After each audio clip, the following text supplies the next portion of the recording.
Gary Vaynerchuk is a serial entrepreneur, investor, and one of the most sought-after public speakers alive today, and a 4 times New York Times best-selling author. He went from being born in the Soviet Union, living in a studio apartment with 8 other family members, to building a net worth of $160 million.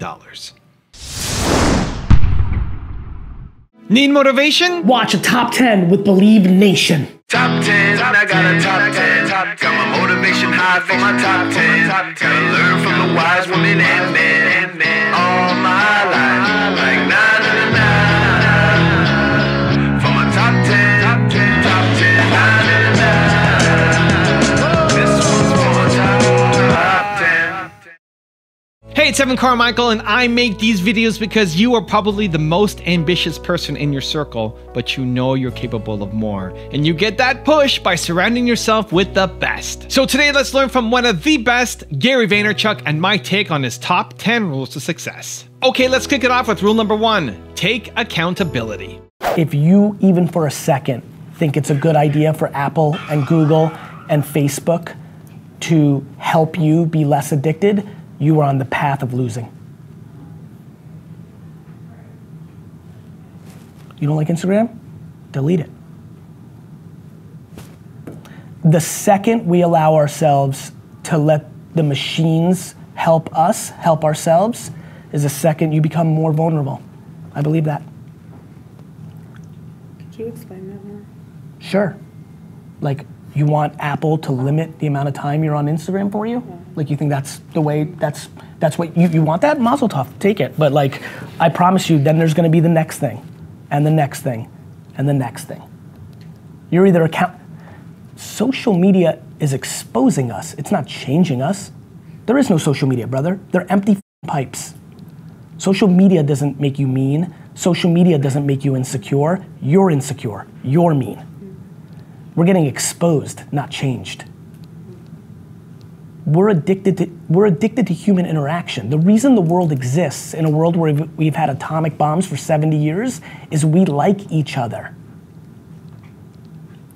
We're not addicted to social media. We are interactive creatures. You're addicted to people. Cool, you don't want to be on Instagram? Go read Vogue. Knock yourself out. This is a very fun thing for me to watch evolve. People don't like being held accountable. So, a lot of things, the way that these platforms claim they're addictive is the way a lot of things are addictive. Are we gonna ban pretty people? Are we gonna limit our time to watching comedy? Are we gonna limit the time we listen to music? This is the demonization of technology. Let me give you a really good piece of advice. Go read the articles around the kaleidoscope. I'm being dead serious. Go Google the early articles around the kaleidoscope. You'll think you're reading about Instagram. History's got all the answers. I could not be in this program because I failed all my classes, but the one class I was good at was history. And it is the continuous framework of how I think about a lot of this stuff. Literally, the articles of the kaleidoscope are making the same arguments now. So, if you have FOMO, it's because you have levels of insecurity that are raging, which has a lot more to do with the way you were parented and where you grew up and the natural DNA you were given, not Snapchat. So how do I think it's gonna play out? In its worst, our government gets disproportionately involved, which will be fine. I could care less. Just so everybody knows, I care about attention, not social media. So if we all stop doing social media, I'm gonna figure out where your eyes and ears are going. You're gonna go somewhere. We're not locking ourselves up in a room. So I don't give a f. Google and Facebook and Twitter and Instagram and Snapchat and TikTok and LinkedIn can disappear off the face of the earth tomorrow, and I'd probably be the single happiest person because my most comfortable state is reacting quickly to where attention goes. I just feel bad for any human being that thinks that's gonna help them, because they're gonna find something else to complain about or to be controlled by. This is an internal framework conversation, not an external technology conversation. Rule number 2, be obsessed. I'm really in rarefied air of like deep obsession with my process and enjoyment and lack of anxiety from it and lack of burnout from it. I think I hit my crescendo. I think I'm more of an artist. I don't think people realize that business women and men are actually, there's a certain version of us that are artists that genuinely like this more than anything. Like singing, like Beyonce's a workaholic. Yeah. You know, like Kobe was a workaholic. Obsessing over their craft, their art form, their expression. Yeah. So for me, like we demonize it in entrepreneurship and corporate life, but we don't in art. We put artists, oh, he's in the studio all the time. Wow. You know, painting all the time. Wow. Cooking and traveling the world to buy food. Wow. Business. Oh, he's going to burn out. He's going to suicidal. Why is that? Is that just because of the old way of thinking, like getting burnt out in the corporate world of doing a job you hate? Money. You know, I don't think people like Mark Teixeira made $213 million playing baseball. But if some entrepreneur makes 30 million, they get demonized. It's just culture. And it's okay. Like, I don't think that's wrong, right, or indifferent. It's just the obvious observation, right? We demonize the startup founder or the businesswoman much, much more than the entertainer that makes way more money. Rule number 3, worry about your own actions. What you need to do if you have this mission accomplished is worry about your actions, not anybody else's. The biggest problem in our society right now is everybody worries about everybody's actions but their own. On every side of the equation.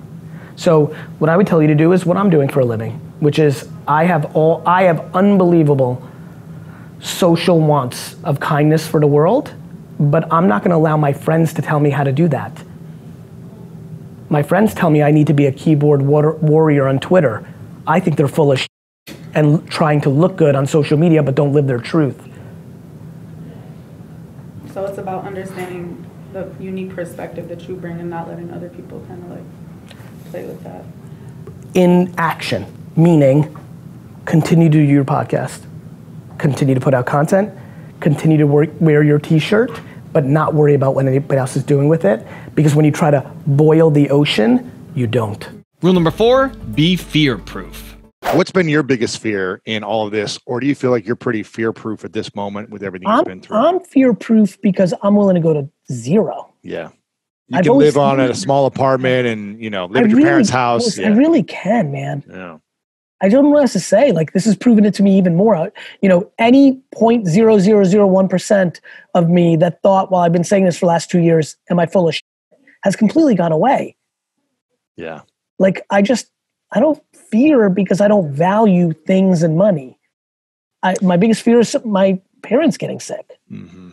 Like, my biggest fear is like somebody getting sick and dying, nothing else. Like business, I can always, like, I'm too capable, right? Like, you know, back to the thing you brought up, back to why you were an Olympian, back to like why you beat me anything when we were on Summit at Sea, ping pong, like whatever, basketball, like you aren't worried when it comes to sport, you know, your mind just goes into, this is going to be a good situation for me. Yeah. And for I feel me, comfortable. Yeah. And for me, that's business. Like, I know for a fact that if I became a 100% full-time garage sale, thrift store, Amazon flipper, that I'd make $1 million a year. Yeah. I know that for fact. So what the hell am I? Yeah. And that doesn't take into account that I've built a brand. And sure, my brand would take a hit if all my businesses went to zero. But the reality is, America's funny, man. Like, there's people following and helping O.J. Simpson. There's, you know, Wolf of Wall Street. Like this is a country that gives second, third, fourth chances regardless. Mm-hmm. And so, like, I'm already at a place right now where between brand and capability and humility, I'm bulletproof. Yeah. Also, if you want to have unstoppable confidence, self-love, and motivation, check out my 254 series. They're free. The links to join are in the description below. We are strong as shit. We're really strong. We're just being sold that we're not because there's a lot of money. You need to put your earpods in and listen to positivity 24/7 to get you through that shit. Do you understand? When your surroundings are shit, your inside's got to be positive. The biggest obstacle to success is a lack of optimism. Rule number 5, focus on the end result. The reality is, I know what's going on in the Vayner world. Obviously, I know what's going on in the broad sense, but I spend almost no time auditing what other brands are doing. And plus, if we're talking from a brand standpoint, well has to be reflected in business results. There's a ton of people that are gonna win awards today that business is declining dramatically. And I struggle with that because the point of that creativity is to drive a business result in this context, or get people to vote, or inspire a movement, or cure a disease. Like, what's the point of output if you're not getting the end result? Rule number 6, live your truth. I think the reason my voice is resonating is I'm not affected by anybody else right now. I'm only affected by the way people are reacting to me, which allows me to continue to build in the purity of human truths without blending and trying to be like. So you're clearly a very busy guy with controlling your public image and...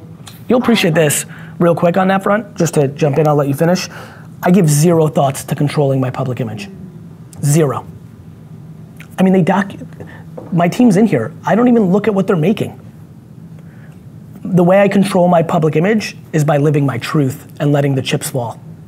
It's the most liberating thing of all time. I don't think about it at all. Rule number 7, have a balance. I do think my parents, for me, and they parented all 3 kids a little bit differently, but they're like, they were such workaholics. Both my mom was a stay-at-home mom, but like did everything. And I think people very much underestimate stay-at-home moms as workaholics. Like, she just worked her face off, no help. No breaks. No breaks. We were all spoiled kids from the fact of laundry and doing our bed, and she cooked everything. And then my dad came home late and cooked for her. Like, she worked her face off. So they could have created a little more balance. We only took 2 family vacations. So they taught me work ethic, kindness, everything. Everything I am is them. But I do think the thing that we have more is balance with, leisure and offsetting 24/7 work. But that makes sense. It's generational. They came here with nothing, and it was 24/7 work. And I have so much of that in me, but I've had the luxury of my talents leading to a success that's allowed me to post. Listen, that's how my first 10 years professionally looked too. But now being able to take a little bit of time, and so maybe a little balance, because I think they regret that, and so you try to take your parents' regrets and not have the same. Yeah. And so I look at that. Rule number 8, create clarity. I care about people's emotions and happiness and overall livelihood, not what they produce for me in the short term as an employee of my company.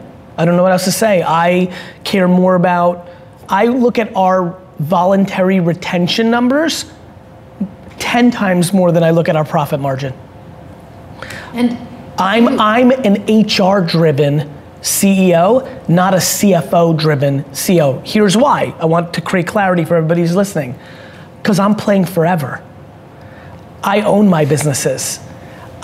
So for me, I can do things that lead to retention and a real relationship, because I'm not held accountable to Wall Street or a public market or a board, or am so money hungry that I want a yacht.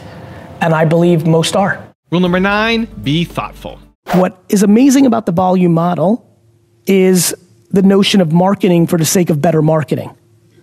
So what happens after you post those 78 is you start getting quant and qual feedback. And what you do with that feedback is you make the next decision, which is, are you going to write more about that? Or has there been such a huge reaction to people's response on what 5G actually means to their day-to-day, not just faster and better battery, but how our entire world changes when you create that speed of information, how that actually makes autonomous cars real, how that actually allows a doctor in Peru to perform a surgery on somebody in New York, how that actually does. When you see the response, now all of a sudden you say, you know what? That little 3 sentences we said about, did you know, when 5G is in your life, this happens, got such a big response. Why don't we now have our graphic designer make an infographic real quick around 5 things you don't know about 5G, and let's post that at 3:37 p.m. today. And then when that goes well, then you decide, why don't we make a quick little video on our iPhone talking to Lars in R&D? He knows a lot about this shit. Let's go over to him. Lars says, and then you just post it, not with what's quality, with green screen and lighting. I mean, I was powdered before I came out here right now. That to me is not the variable of success of this talk. That was not going to be the variable that made this go well or not. It was what I was going to say. And Lars with an iPhone with bad lighting saying something thoughtful, and then that posted at 7:04 p.m. on our Twitter to the small group that cares, matters. And so when you get into that mindset, you can see how it works. And it's really just having writers, designers, something we call predators, shredditors, which are people who can film and post-produce for the channel all in one person. Talent, humans, commitment to being able to pay those people to do the thing, because you value that more than the lighting in your booth in Spain at a conference. And rule number 10, the last one before a very special bonus clip, is test and learn. The single thing I'm most proud of sitting at Cannes is there's not a human here, not one, that makes more creative output than I do on a daily basis and collective, period. That is an audacious but factual statement. There's not one person here that makes more content than I do. And I'm a CEO of a company, not a creative. And in that, you can imagine in a world where me and my team are producing 40 to 100 pieces of content a day across all these platforms, there's a practitionership that allows me, I mean, the amount of mistakes, you know, it's fun to have D-Rock here because he's on the text chain with me and my team. We change our mind 7 times a month. I constantly shit on my own self once a week. Like, I emphatically on Monday say, it's all about this, and literally next Tuesday go, if we ever do that again, we're fit. I mean, this is real life. This is the truth. So you're testing and learning with yourselves? At a scale that is unseen right now and should be replicated by everyone, which gives me much better insights to what the consumer's reacting to. And then obviously I'm a human with a certain kind of flavor, so that doesn't map to Dove the same exact way. So there's macro things we see that we deploy, and then we see how it plays out. It's never literal from me to, I'm a human, I'm a 43-year-old male. There's a lot of things that don't navigate, but there's a lot of truths that we navigate, that we test and learn there, and that we scale. So it is the ultimate test lab. Now I've got a really special bonus clip that I think you're gonna enjoy, but before that, it's time for the question of the day. I wanna know, what was your single biggest takeaway from this video? And write down in the comments below when you're going to take action on that takeaway this week. When you schedule in what day, what time, and what place you're gonna take action, you have a 91% chance of actually following through, compared to just 35% if you just got motivated but never created a plan. And when you share your plan and have accountability, you give yourself an even higher chance of following through. So in the comments below, write down your single biggest takeaway as well as your specific plan of action, because I want to celebrate with you. We're talking about authenticity in a brand. What does it mean to you from a brand communication? You know, this is an interesting question. I have a pretty, for this world, a pretty left field point of view on this. And my point of view is that we need to achieve relevance. I'm looking at 11, 12, 13 faces right now, and what Pepsi or BMW or Coca-Cola or Facebook means to all these people is actually different. And so for me, authenticity gets very close to relevancy, because when you're a big brand, there are so many variables in your world. There's so many things that you're doing. You know, some people may drink a cola to get a burst of energy. Others, it may be a reminder of spending time with their grandmother. And I think we're so literal in today's brand and marketing world. We're so stuck on sentences and adjectives, and we spend so much time on subjective things that don't matter to the consumer on the other end. So my perspective is, much like a human being, you and I are gonna act differently right now as humans in this interview than if we were with our family, than if we were on a weekend in Las Vegas with our best friends, than if we were presenting to 5,000 people. People are always like, Gary, you're a little bit different than when I see you on video. I'm like, yeah, I'm on stage to 7,000 people versus I'm here with you. There's different versions. And I think people struggle in ad land to understand things are multi-dimensional. And so for me, authenticity is actually being comfortable in the 74 to 7,400 variations of how you show up. And so I think that we are, that human beings, executives, are limiting brands' ability to be authentic because they want it to be so literal and so safe and so PR'd and so approved by the queen bee that that I think we live in a very non-authentic world. And I think the reason humans continue to scale in popularity is they're a focus group of the audience. They're an executive group of one. And I think one of the reasons real celebrities are struggling and have lost share is they do have PR people. They do have big deals with movie studios that they're scared of breaking. And so I think anyone who can actually show all the versions of themselves will win. And I think right now, the creative industry, A, isn't set up to make enough creative, B, has way too much B2B DNA in it to actually show up authentic. And this is not schizophrenia, this is not throw up against the wall and see what sticks, this is not being scattered, this is being true. And so I think authenticity has a far more, at its end, there's always something that delivers at the end, a piece of content or creative.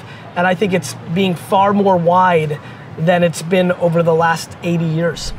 Evan, thank you so much for having a couple seconds and being able to tell the Believe Nation a little bit about Empathy Wines. It means a lot to me that you would take this valuable real estate and time on your channel to give me some love. It means a lot. It's just good karma points, and so you're awesome. Thank you. Believe Nation, if you're into wine at all, go to empathywines.com. My whole career's work was poured into producing a wine that rivaled $40 to $60 wine for 20 bucks a bottle. I'm just super excited about this subscription-based wine business. You can order 3, 6, or 12 bottles in subscription form, rosé, white, red.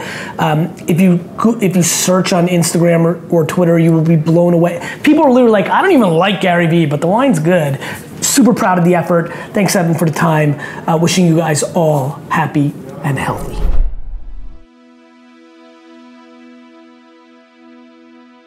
To change your life for free in the next 30 days, check the link below me. Or if you want more Gary Vee top 10s, check out the video right there next to me. I think you'll enjoy them.